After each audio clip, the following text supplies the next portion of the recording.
D. Second. Discussion? All in favor? Aye. Opposed, same sign. Motion passed. The committee moves to approve the following FMLA leave for maternity purposes as outlined in A through C.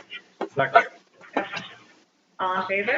Aye. Opposed, same sign. Motion passed. The committee moves to approve the following individuals as substitute school nurses for the 2022-2023 school year as outlined in A through D. Second. Discussion? All in favor? Aye. Opposed, same sign.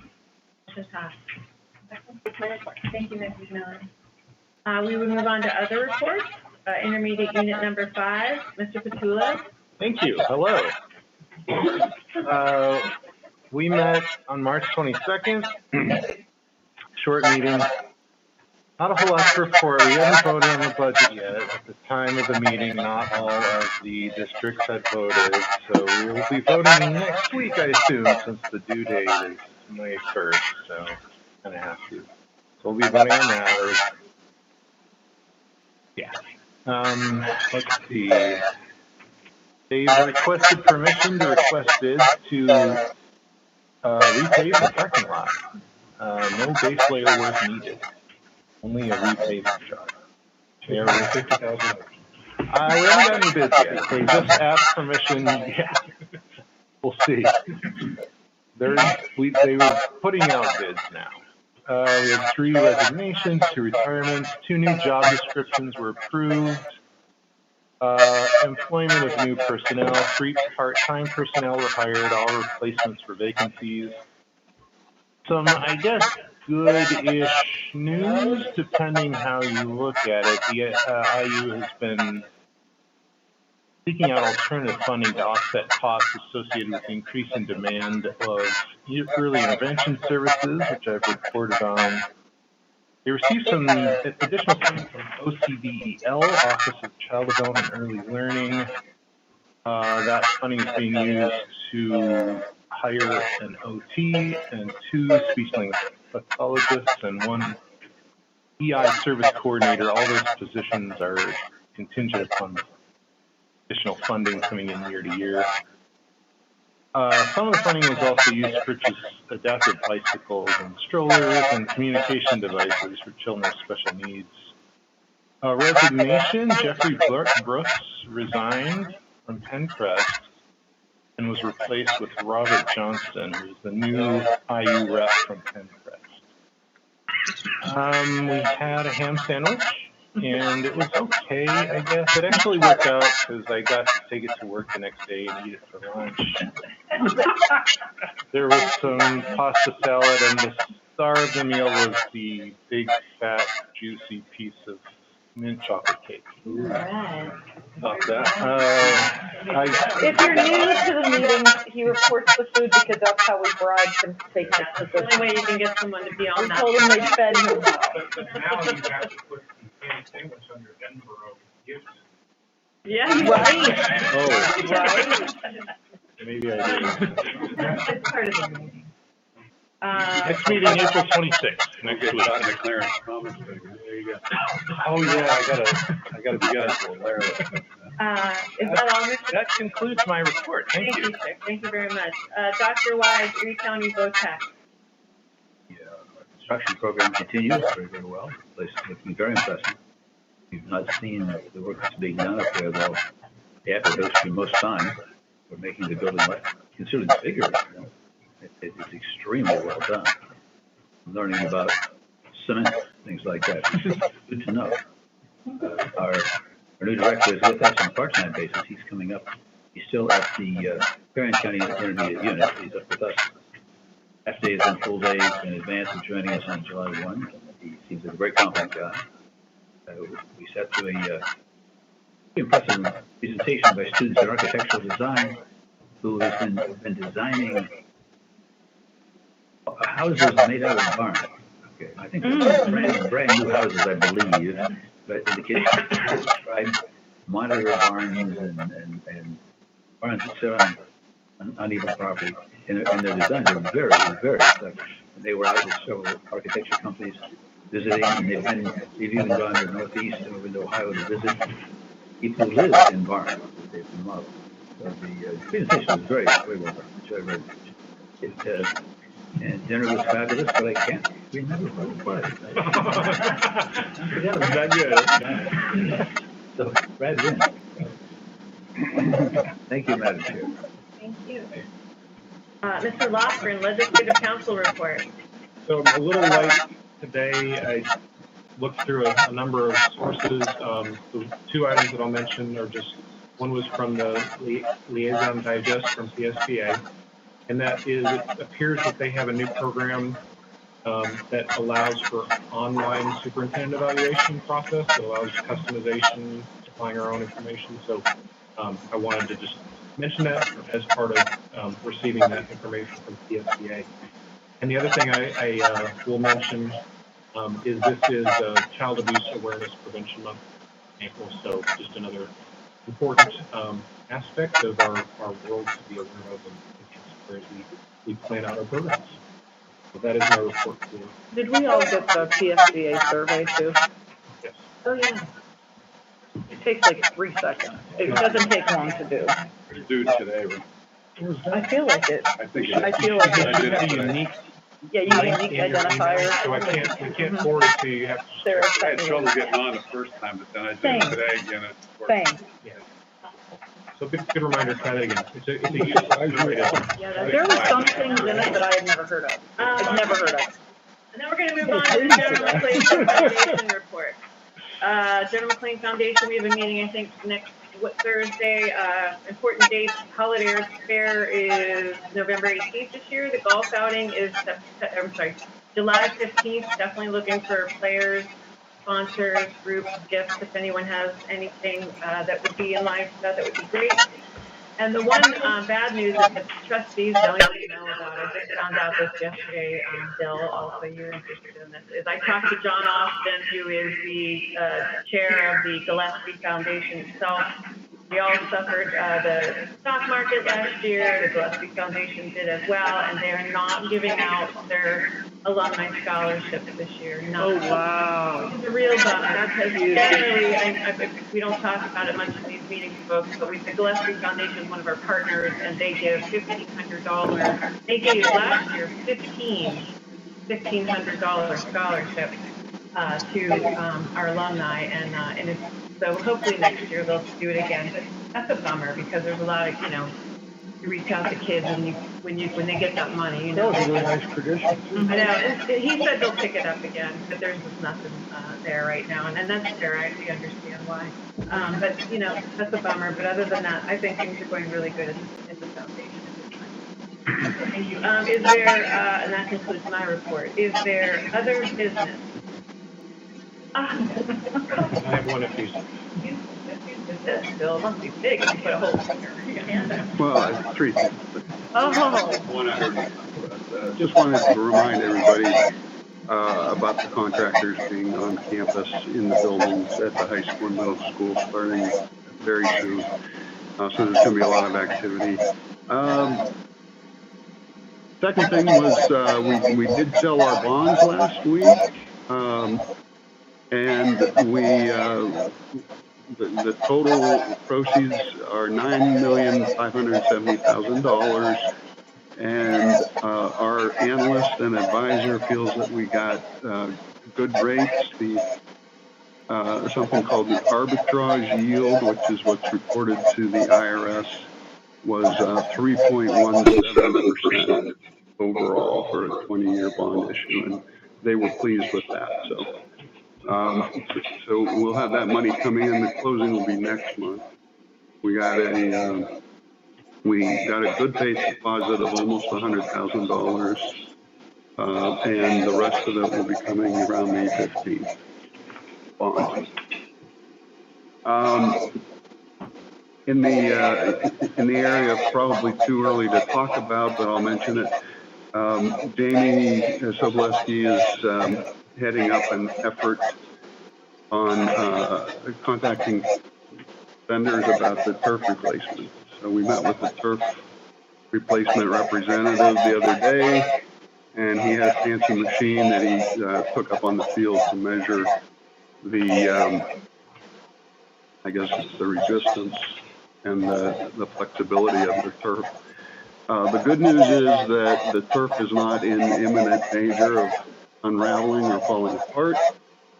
He said that we can get by with it for some time, not a long time, but probably start looking in earnest in next year or even possibly the year after at the turf replacement. On the other hand, he wasn't so encouraged in looking at the track, and Jamie has told us that that's probably going to need attention sooner than the turf itself. So we have another person lined up to come in and start looking at that, and we will be talking to several vendors, not just this one. So that's We everything. tell our track students to run with longer strides to wear it out. Well, They may have to hop over somebody faster. avoid the puddles and they'll be fine. Was that number 3? Can I add some? You go ahead. No, you go. No, that's everything that I had. I know that there's been a little, if you're not familiar with being in the room and seeing where we come historically, I know that there's been some issues out there that are making the issue of taking a bond a bad thing for General McLane. I just want to point out there that Fairview School District, when they did their, which is the flush with cash, we all know that, when they did their big project, they took out $51 million bond for their upgrades because that's what districts do. We don't have planned con anymore. That's whenever the state used to let us save money. We're not allowed to. You actually have a good understanding of how that worked with the districts that got snagged for actually trying to save money away. So I just don't want people to think that's a scary thing. This district was debt-free for 20 years. No, more like 5 or 6. Well, before the, what was the last debt we had? Oh, okay, I'm sorry. We haven't had a bond issue. Yeah, you're right. Bond, yeah. Yeah, great. I'm sorry. We haven't had a bond issue in decades. So I just don't want anyone thinking that this is unusual or something that doesn't happen. This is what school districts do. The richest one in the county last year took out, 47, but $51 million bond. So with our $4 million that we are obligated to pay at the tax school there and our planned, capital improvements here that we have to do to take care of our buildings, that's not a scary number, and I just want to put it in perspective to anyone who, is worried about that. And I guess I don't want to speak out of turn, but I don't know if I know I think what you're referencing is we talked, I don't know if we talked in here about the difficult situation that some districts, well, a lot of districts are in, given the letter from the Auditor General about a month and a half, 2 months ago, in terms of what the expectations are for a fund balance in light of no plan con. And we referenced several districts, and the district's response to the Auditor General, supported by PSBA and supported by PASA, was that our districts are in a tough spot now without plan con, and also being told that there's limitations on, I don't want to say limitations, that's probably not the best way to phrase it, but conditions put on that the state's paying attention to what's in your general fund and what you're doing with taxes at the same time. And that's a tough needle for districts to thread, which is why, I guess, I don't want to say that's why, because that letter was just 2 months ago. But I would, if asked, I would say a bond issue isn't uncommon at all for capital projects issue. One more thing along those same lines, for anyone who's not familiar with Plan Con, it was a whole thing, but the benefit of Plan Con was the state provided subsidies for building projects. That was huge. Long ago, but that money has dried up long ago, and we are no longer getting subsidies. The other thing to remember is with debt is that we as individuals and as organizations should never have to go borrow money when we really need it, because by that time you're in dire straits and you don't want, you would pay exorbitant interest rates. So one of the things our financial advisors recommended is you should borrow some money when you don't need it and when your financial condition is in pretty good shape, and you'll get better interest rates, better credit rating, and so forth. So those are several of the, Some deep nuances. some of the, We shouldn't be doing this. just the tip of the bond iceberg. This is the bond paperwork that we've done.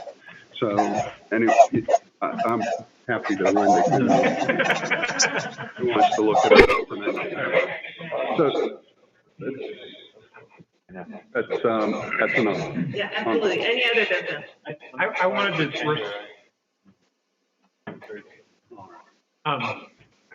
respond to last week's financial presentation and just suggest for the helpfulness of the administration to ask if we if we as a board want to do a straw poll on the tax increase. I know in previous years sometimes that's kind of been a question about, where is the board comfortable and that kind of thing. So I just wanted to propose a straw poll. I don't know if that's allowed in a standard meeting. I mean, Yeah. well, difficult to say. Difficult to have a non-binding vote, if you will. Right. Which I think is where the straw poll sort of gets us. I think we could have robust discussion about it to sort of get a temperature of the room. Okay. So I just wanted to throw out there the 3.8% number. And what is the temperature of the board for a 3.8% tax increase? Since that was column D that Keith had done. A lot of assumptions, all that kind of thing. I'm not trying to dismiss that, but it was just a number put out there among all the numbers that was put out there. Could we raise one eyebrow if we're in favor? I don't know, 3.8% without doing a formal thing. Where do people land on that? I will start and just say, I think that's more than I'm comfortable with based on the expense constraints. But I'll just start out with expressing opinion. I remember what the index number was. That was within the The index. index is 5.1. 3.8 is just the number used in column D. Rate for a rate. Interesting when you bring this up tonight. Brad, did you have something? Provocative, what did you say? Did you have something? I feel like you were ready to say something and then you. This is good. He was I don't- telling I me mean, about yeah, the five-year paperwork. Oh, No, I was saying my 10-year binder looks long. The 3.8 is high. I mean, higher than we've gone in recent memory, obviously. Last year was hard, but it just seems hard to. What? Yeah, we did a big one last year. Last year was two. No, last year was two I thought something. it yeah, last year was, It was to the. it was to the To the index. index.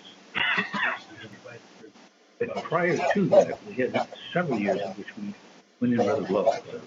We were, During COVID, we made sure that, no, we didn't charge penalties if people, we opted to allow them to pay at face value without receiving the penalty. That was, and then that year, we didn't raise taxes because we could. So, those guidance, he explained that by having that running balance be too high, we would then be penalized by the state for harboring too much money here while taking their money. It might help me on this. But I think what you're talking about is, there is a percentage, applied. And if the, unassigned fund balance is more than 8% of budgeted expenditures, and, the board can't raise taxes if the amount is above we had that. to stay below some level. So, you're right, so if it became a balancing act, because if taxes were raised, you had to spend at least that much money that you were generating from the tax increase Correct, in order to get your fund balance back correct. under the percent. Remember, we spent a lot of energy on that. We're safe now because we're spending more than we bring in. The state's created a very odd incentive structure. Because you can't save money or you get penalized for it, but you also have to raise money, but then they force you to spend it. Mhm. and if you don't raise enough taxes, you get penalties. Yeah, then they penalized by don't, subsidies. yeah, then they don't give you the state funding. And harboring away money on a sort of a rainy day fund for emergencies or whatever, Mhm. you can only do a little extra. You can't do very much because then you're too wealthy, and so then you won't receive money, or then you receive, what you receive will be cut. You know what, this is gonna be a good discussion for next month. So, is there any other business to, anyone else? All right, what we're going to do is, we're gonna go into an executive session, and we're not gonna vote on anything else this evening. Oh, gosh, I'm so sorry, I apologize. Was there anyone who wanted to speak who did not sign up, but just as a guest who wants to speak for 3 minutes? Sure. Go ahead up to the podium if you don't mind. Yeah, definitely. If you wanted to go to the podium over there.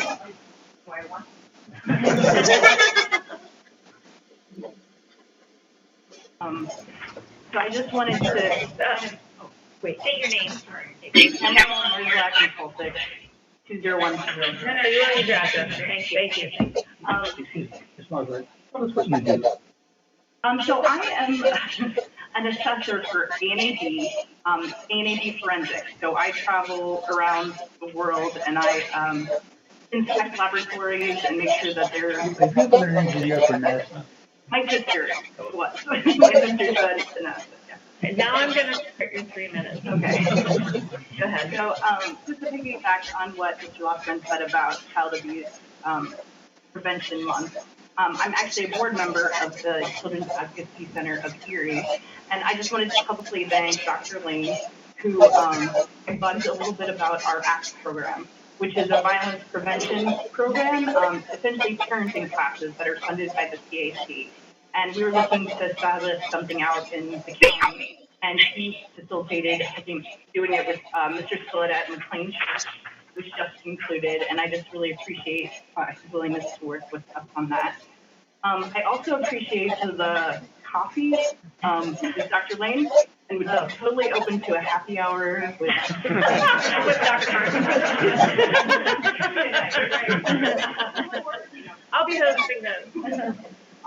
And then last but not least, as a taxpayer, I'd certainly be willing to pay more taxes, particularly if it allowed us to get more subsidies from the state. So, Thank you. Thank you. Thank you very much. Anyone else? I'll take my question in a minute. Yes, absolutely. I'm Tom Wise, resident of the district. I have a question for those that carefully parse the TSSA numbers. I know there's a mountain of data in there. I've seen just a mountain of data that comes home to us. I was wondering if there were any surprises. Is there anything in there that you saw for our data or for the county's data or for the state data that somehow jumped out at you, whether good or bad, that we should be aware of going forward? That's a really good question. That's all I had. We can't, yeah, that's fair. We can provide it. Yeah. I just, because we need to be actionable, I certainly don't want to provoke any trouble. I didn't want to parse the data myself. You don't get a response. Yeah, I'll send you an email. Yeah, we can provide a response to that. Okay, thank you. Just for the record, this man is a trouble. No, thank you. Is there anyone else? Okay. Sorry about that. All right. So, since we're going to finish after we have an executive session, so I'm going to go ahead and give notifications now because we will immediately adjourn after that. There will be no more votes or discussion this evening after our executive session. So at this time, I will notify of meetings held since the last regularly scheduled board meeting of March 15th. There was a study session that occurred on April the 12th. There was Finance and District Operations Committee meeting on April the 12th, as well as the Curriculum and Instruction Committee meeting on April the 12th. At this time, we're going to go into an executive session for the purpose of legal matters and involving protected private information. Did you see that you have Finance and District Operations twice on there? Well, I only read it once. Right, because we did, whatever I am, politics, but we didn't meet. But you have the other one twice. Now that the dairy aisle is open, everyone, your guests, we appreciate you coming and feel free to go get some ice cream.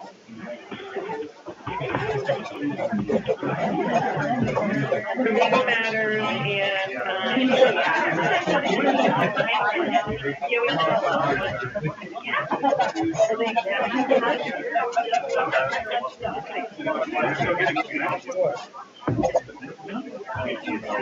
Oh,